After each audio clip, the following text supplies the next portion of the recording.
Cockroach জনতা party. এখন এই পার্টিটি পুরো আমাদের ভারতবর্ষের দেশকে ধামাল করে যাচ্ছেন। আপনারা সবাই জানেন, সোশ্যাল মিডিয়াতে আপনারা অনেক ভিডিও দেখেছেন বা এখন কন্টিনিউ আপনারা ভিডিও দেখে যাচ্ছে। তো বন্ধুগণ, আসল কথাটা কি, ঠিক আছে? তো অতি সংক্ষেপে আজকে আমার এই ভিডিওর মধ্যে আপনাদের বোঝানোর চেষ্টা করব যে এই ককরোচ জনতা পার্টি সেটা কি। তো ভিডিও শুরু করার আগে বন্ধুগণ, আমি সঞ্জীব সিনহা স্বাগতম জানাই আমার ইউটিউব চ্যানেল সিনহা জানিতে এবং ফেসবুক প্রোফাইল সঞ্জীব সিনহাতে আপনারা ফলো এবং সাবস্ক্রাইব করতে ভুলবেন না, ঠিক আছে বন্ধুগণ? তো বন্ধুগণ, কথাটি হচ্ছে কি, আমেরিকাতে পড়তে যাওয়া এক যুবক, ভারতীয় যুবক, সেখানে ধামালি করে একটি পার্টি বানিয়ে নিল, ঠিক আছে?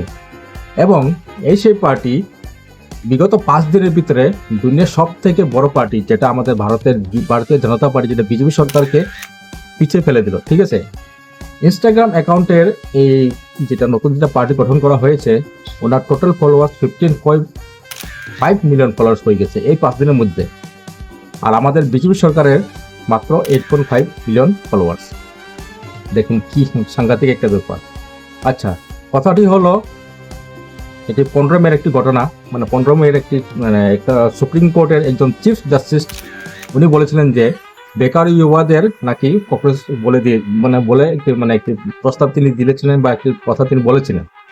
এবং তার পরের দিন অভিজিৎ দীপকে নামের এই যুবক ইনস্টাগ্রামে একটি অ্যাকাউন্ট সে ওপেন করে, ঠিক আছে? এবং একটি গুগলে একটি ফর্ম উনি পোস্ট করেন এবং ককরোচ পার্টি জয়েন করার জন্য সবার কাছে উনি আবেদন করেন, ঠিক আছে? এই অভিজিৎ দীপকে ওনার আসল বাড়ি হলো আমাদের ভারতের পুনে শহরে, হ্যাঁ, ইউএস মানে লন্ডনে উনি বস্টন একটি ইউনিভার্সিটিতে উনি মাস্টার পড়াশোনা করছেন, ঠিক আছে?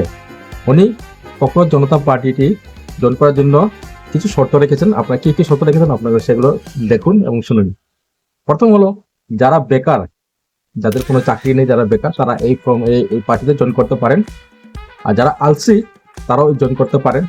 এবং যারা সোশ্যাল মিডিয়াতে নিজের কথা প্রকাশ করতে পারে তারা এই পার্টিতে জয়েন করতে পারেন।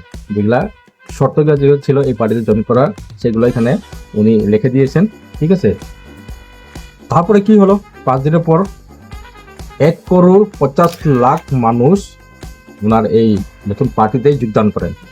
কিন্তু এই পার্টি অ্যাকাউন্ট ভারতবর্ষে এখন বর্তমানে সাসপেন্ড করে রাখা হয়েছে, সেটাকে এখন ইলিগাল হিসেবে ওটাকে সাসপেন্ড করে রাখা হয়েছে। কথাটি হলো, এত মানুষ হঠাৎ করে এইভাবে একটি ককরোচ জনতা পার্টি, যেটা নতুন দল গঠন করা হয়েছে, সেটার মধ্যে জয়েন করার কারণটা কি জানেন? কারণটা হলো, ভারতের মধ্যে 29% মানুষরা এখন বেকার, তাদের কোনো চাকরি নেই, কিছু নেই, ঠিক আছে? তার সঙ্গে প্রতি বছর নেটের পেপার লিক হয়ে যায়। তারপর অনেক যারা স্টুডেন্টরা যারা আছেন, অনেক কষ্ট করে রাত দিন এক করে তারা নিটের এক্সাম দেওয়ার জন্য তারা তৈরি করেন, সবগুলো বিফল হয়ে যায়। কেননা প্রতি বছর নিটের কুয়েশন লিক হয়ে যায়, ঠিক আছে? তো বন্ধুগণ, এটা হলো আসল কারণ।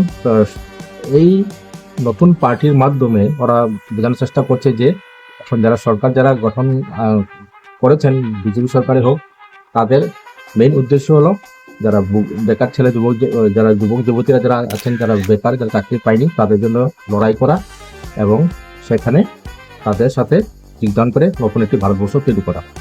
তো বন্ধুগণ, আমি শেষে একটি কথা বলতে চাই। ককরোচ এমন একটা জন্তু, একটা জীব, যত বড় তুফান আসুক না কেন, তুফান শেষ হয়ে যাবে, কিন্তু ককরোচ কোনোদিন হার মানে না, ঠিক আছে? তো বন্ধুগণ, ভিডিওটি কেমন লাগলো? আশা করি সবার ভালো লেগেছে। যদি ভিডিওটি ভালো লেগে থাকলে তাহলে আপনারা সবাইকে এটা আবেদন করছি, আপনার জন্য এই ভিডিও সবাইকে শেয়ার করে দিন, সবাই যেন দেখতে পারেন, সবাই যেন বুঝতে পারেন।